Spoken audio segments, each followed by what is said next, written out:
রাত প্রায় 2টো, চারদিক নিস্তব্ধ। শহরের পুরনো এক গলির ভেতর দিয়ে নিঃশব্দে এগিয়ে যাচ্ছে হালিম। পেশায় সে একজন চোর, অনেক ঘরেই সে ঢুকেছে। আজকের টার্গেট একজন বয়োবৃদ্ধ আলেমের ছোট্ট বাসা। দরজা খোলা ছিল। ভেতরে ঢুকে হালিম দেখে আলেম সাহেব নামাজে রয়েছেন, সেজদায় মুখ গুজে আছেন অনেকক্ষণ ধরে। হালিম ধীরে ধীরে আলমারির দিকে এগোয়। আলমারি খুলে দেখে একটি সাদা কাপড়ে মোড়ানো পুটলি, ভেতরে কয়েক হাজার টাকা।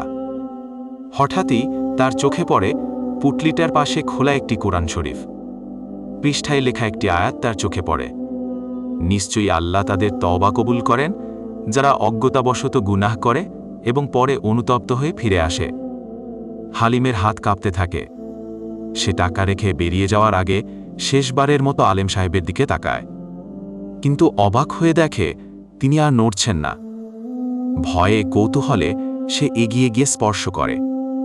ঠান্ডা, নিথর, নিস্তব্ধ। আল্লাহর সেই মানুষটি সেজদার মধ্যেই মৃত্যুবরণ করেছেন। হালিমের বুকের ভেতর যেন বজ্রপাত ঘটে। সে কাঁপতে কাঁপতে ফিসফিস করে বলে, আমি এমন একজন মানুষের ঘরে চুরি করতে এসেছি যে সেজদায় জান্নাত পেয়েছে। সেই রাতেই হালিম থানায় গিয়ে আত্মসমর্পণ করে। কয়েক মাস পর সে একটি মাদ্রাসায় ভর্তি হয়।